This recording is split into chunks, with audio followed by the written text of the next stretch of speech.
Hello friends, मेरा नाम अंकित है and I welcome you all to your channel polytechnic classes. आज से हम स्टार्ट करने वाले हैं नई series for civil second year, जिसमें हम भवन आरेखन या बिल्डिंग ड्राइंग के बारे में पढ़ेंगे। फ्रेंड्स, मैं इस सब्जेक्ट को बहुत ईजी वे में आपको बहुत कम समय में एग्ज़ाम सेंट्रिक करके बहुत ईजीएस्ट वे में समझाऊँगा और आपको बहुत जल्दी जो चीज़ें क्लियर नहीं हैं सारी क्लियर हो जाएंगी। मैं इसके लगभग सारे चैप्टर के इंपॉर्टेंट क्वेश्चंस, प्रीवियस ईयर के पेपर्स और जो भी आपके पिछले सेमेस्टर के एग्जाम से जो चेंजेस हुए हैं उसको ध्यान में रखते हुए उसके हिसाब से आपको बताऊंगा। So friends, stay with me. और हाँ, इस चैनल को आप ज़रूर शेयर करें ताकि आपके और फ्रेंड्स और जूनियर्स या बैचमेट्स को हेल्प हो सके। ठीक है फ्रेंड्स, तो आज हम स्टार्ट करते हैं खसकेदार नींव या फिर फाउंडेशन चैप्टर से।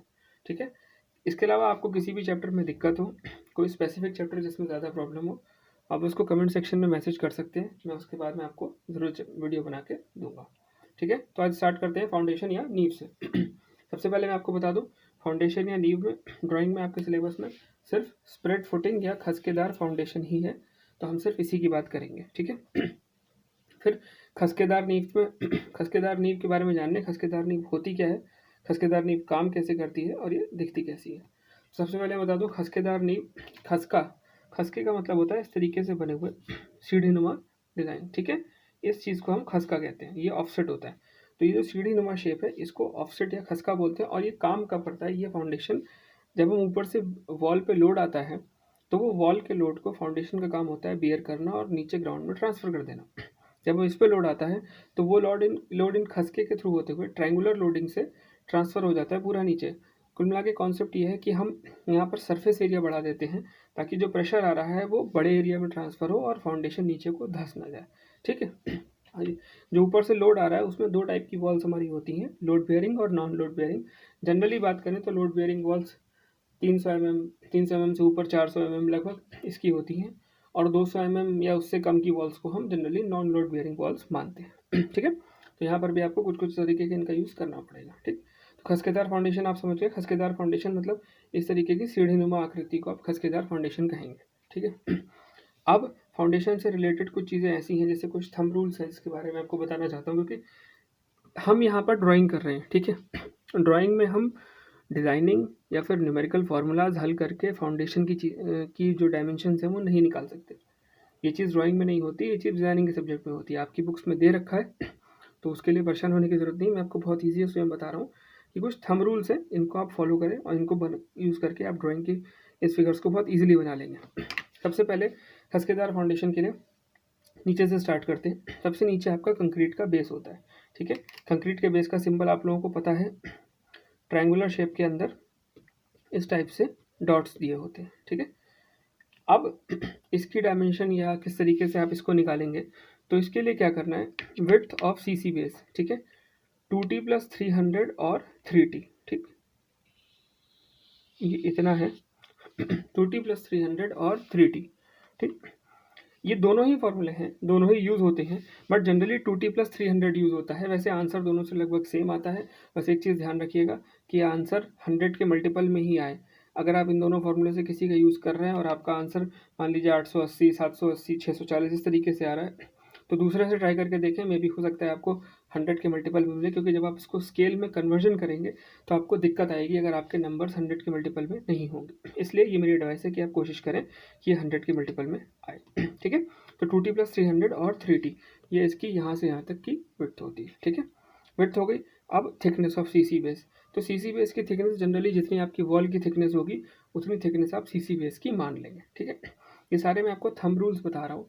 थंब रूल्स क्या होते हैं कि बस एक जनरल रूल्स होते हैं जिसके सहारे आप एक ड्राइंग का एक लेआउट, एक खाका तैयार कर सकते हैं। ठीक है, वैसे अगर स्पेसिफिक डायमेंशन आपको एग्जाम में दे रखी हो तो आप उसी के थ्रू जाएंगे। तो यहाँ पर आपको थिकनेस मिल गई, जितनी आपकी थिकनेस वॉल की है, अगर नहीं दी है तो आप यहाँ पर वो थिकनेस उतनी ही फाउंडेशन बेस की मान लेंगे। ठीक है, ये फाउंडेशन बेस हो गया। ये दो चीज़ें हमने समझ ली। इसके बाद तीसरा है डेप्थ ऑफ फाउंडेशन। अभी डेप्थ ऑफ फाउंडेशन क्या है, ये एक्चुअल में टोटल डेप्थ है, ग्राउंड लेवल से जो सबसे बॉटम मोस्ट लेवल है उसके बीच की दूरी है। टोटल डेप्थ ये है 3T। अगर आपको डेप्थ नहीं दे रखी होगी, वैसे मोस्ट ऑफ द टाइम ये एग्जाम में दे दिया होता है, ये बहुत कम ही होता है कि ये डेप्थ ना दी हो। तो ये डेप्थ अगर ना दी हो तो आप वॉल के थिकनेस को 3 गुना करिए और उस 3 गुना डेप्थ को आप total thickness of depth of foundation मान लीजिए। ठीक है, हो गया 3T। इसके बाद मेसनरी ऑफसेट फर्स्ट। अब यहाँ से समझने वाली चीज़ है कि ये जो ऑफसेट है, ये मैंने जो ब्रिक बनाया, नीचे तो कंक्रीट है, कंक्रीट के ऊपर ब्रिक के ऑफसेट है, ब्रिक के खसके कटे हुए। तो ये जो खसके हैं, जो पहला खसका है कंक्रीट के ठीक ऊपर, वो होता है 2T, यानी कि जो आपकी वॉल की थिकनेस है, उस वॉल की थिकनेस का दुगना आप कर देंगे तो आपका पहला खसका होगा। चीज़ को बिल्कुल अच्छे से ध्यान कर लें, वॉल की थिकनेस का जो पहला होगा वो आपका पहला खसका होगा, ठीक है। तो और वॉल की थिकनेस के बाद अब ये जो साइड की दूरी छूट रही है, वैसे तो ये T/2 होती है, आगे आपको बताऊंगा, बट अगर मैं आपको एक और मेथड बताऊं जिसमें हम एक सेंटर लाइन लेके चलते हैं, ये सबसे ईजिएस्ट वे है फाउंडेशन बनाने का। अगर आप सेंटर लाइन मेथड से बनाएंगे तो आपका ये बहुत आराम से बन जाएगा और आपको ज़्यादा मेहनत भी नहीं करनी पड़ेगी। सेंटर लाइन मेथड में क्या है, आप कुछ भी बनाने से पहले एक सेंटर लाइन खींच लेंगे, ठीक है। और वो सेंटर लाइन खींचने के बाद आप उस सेंटर लाइन पे आपको जो भी डायमेंशन आएगी उसको हाफ हाफ कर देंगे, हाफ इधर हाफ उधर। इससे क्या होगा, जब आप ये वाले ऑफसेट बनाने जाएंगे, जनरली आप अगर ऐसे बनाएंगे तो क्या होगा, मैं भी आपको दिखाता हूँ।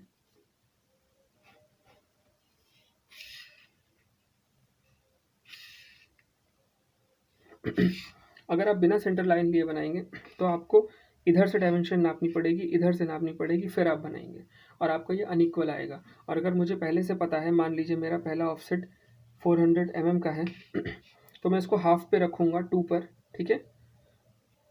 और इस 2 पर रखने के बाद आधा इधर आधा इधर हाइट ले ली मैंने और इसको सीधे मिला दिया। तो फ्रेंड मैं यही आपसे कह रहा था कि मैं आपको ईजीएस्ट वे बताऊंगा जिससे आपके क्वेश्चंस इजीली सॉल्व हो जाए। तो ये आपका पहला ऑफसेट हुआ। ऐसे आप ऑफसेट बढ़ाते जाएंगे सेंटर लाइन पे। सेंटर लाइन से आपको सिर्फ दूरी को हाफ करना है और हाफ पे स्केल रखना है और इधर उधर दोनों तरफ उसको बढ़ाते जाना है, ठीक है। तो ये आपका हो गया मेसनरी का ऑफसेट, जो पहला ऑफसेट। ये जो पहला ऑफसेट है ये 2T। इसके बाद जो ऑफसेट होंगे वो इसी ऑफसेट में से 100 घटा के बनाते जाएंगे। मैंने यहाँ दोनों चीज़ें लिखी हैं। यहाँ पर मैंने दूसरे ऑफसेट को 2T - 100 लिखा है, यहाँ पर T+200 लिखा है। ये मैंने क्या लिखा है, देखिए, अगर आपका 2T आ गया, 2T में से आप 100 घटाएंगे, 100 घटाएंगे आपका अगला ऑफसेट आ जाएगा, फिर अगला 100 घटाएंगे, फिर आपका अगला ऑफसेट आ जाएगा। और आप तब तक बढ़ाते जाएंगे जब तक आपकी वॉल की डिज़ायर्ड थिकनेस आपको नहीं मिल जाएगी, ठीक है। सिमिलरली ये प्रोसेस नीचे से जब आप ऊपर से आएंगे तो T में 100 जोड़ देंगे पहला ऑफसेट, दूसरा जोड़ देंगे दूसरा ऑफसेट, तीसरा ऑफसेट, ऐसे करके आप बढ़ाते चले जाएंगे। तो ये हो गए T के ये वाले डिजायर्ड ऑफसेट सारे, ठीक है। अब इन ऑफसेट के बाद कंक्रीट बेस का ऑफसेट, ये मैं आपको बता चुका हूँ T/2 अभी यहाँ पे, कि जो वॉल होती है, जो कंक्रीट का बेस होता है वो T/2 अंदर होता है ब्रिक वाले से। तो इसको T/2 इधर T/2 इधर मिला के टोटल थिकनेस आपकी दोनों तरफ बराबर हो जाएगी, ठीक है। मेसनरी ऑफसेट की डेप्थ क्या होती है, तो इसको हम 2T मानते हैं। ये 2T क्या है, ग्राउंड लेवल से टोटल डेप्थ होती है नीचे तक। टोटल डेप्थ से मेरा मतलब है ये जो ब्रिक का ऑफसेट है यहाँ तक, कंक्रीट वाला नहीं, ये ब्रिक वाला, यहाँ से लेके यहाँ के बीच की दूरी जो आपकी होगी वो 2T कहलाएगी, ठीक है। अब एक दिक्कत आती है कि ये ऑफसेट कितने अंदर जा रहे हैं और कितने ऊपर उठ रहे हैं, ठीक है। तो फ्रेंड्स आपके लेवल पे क्वेश्चन इतने टफ नहीं आते, तो आप सीधे इसको मानिए जो आपका ऑफसेट है वो 50 mm हर बार अंदर को बढ़ेगा, ठीक है। 50 mm अंदर, आप 100 थिकनेस बढ़ा रहे हैं, तो उस 100 थिकनेस के लिए आप 50 इधर 50 इधर मिला के 100 कंपनसेट करते जाएंगे जो आप घटाते जा रहे हैं। तो इसीलिए 50 mm दोनों तरफ, 50 mm इधर से, 50 mm इधर से, 50 mm इधर से, 50 mm इधर से, देखिए मैंने यहाँ पे लिखा भी है, ठीक है। अब ये जो ब्रिक के ऑफसेट है इनकी हाइट क्या होगी, वैसे तो ये आपको कई फार्मूले मिलेंगे, 2/3T से मिलेगा, टोटल डेप्थ 2T से मिलेगा, बट मैं आपको जनरल तरीका बता रहा हूँ। आप पहले इस टोटल डेप्थ में से इसकी डेप्थ को माइनस कर दीजिएगा, जो भी बचेगा उसके बाद आपको ये पता चल जाएगा कि आपको 2T से T तक पहुँचने के लिए कितने खसकों की ज़रूरत है। आप 100 घटाते जाएंगे, आपको पता चल जाएगा हमें 4, 5, 2, 3 जितने खसकों की ज़रूरत है, और जितने खसकों की ज़रूरत हो बची हुई हाइट को उससे डिवाइड कर दीजिएगा। जैसे मान लीजिए कि मेरा 3T कुछ भी हो सकता है, 3T XYZ मान लीजिए 800 था, 800 में से मैंने 200 घटा दिया, 600 बच गई। अब 600 की डेप्थ मेरी यहाँ से यहाँ तक है, इस ग्राउंड लेवल से कंक्रीट ब्रिक के पहले ऑफसेट तक है, ठीक है। तो अब मैं चेक करूँगा मेरे पास कितने ऑफसेट है। मान लीजिए मेरे 3 ही ऑफसेट में ये पूरा हो जा रहा है, 3 ऑफसेट है, मुझे डिज़ायर्ड वॉल की थिकनेस मिल जा रही है यहाँ से यहाँ तक आने में, तो मैं इसको उतने ही नंबर ऑफ ऑफसेट्स डिवाइड कर दूंगा, 200 आ जाएगा, तो मेरा प्रत्येक 200 mm ऊपर उठता चला जाएगा, ठीक है। तो ये सारे थंब रूल्स हैं, ये आपको कुछ लॉजिक से, कुछ सेंस लगा के, थोड़े बहुत से ऐसे कैलकुलेशन करके निकालना पड़ेगा। हाँ, एक चीज़ है, कभी कभी इसमें जो ऑफसेट की ऊंचाई है वो घट बढ़ जाती है, जैसे 200 लेके बाद में 100 ले लेता है। अब जैसे फॉर एग्जांपल यहाँ पर अगर 700 होता तो लॉजिकल तरीका ये था कि पहले 3 200 के लेता और लास्ट वाला छोटा ऑफसेट 100 का ले लेता।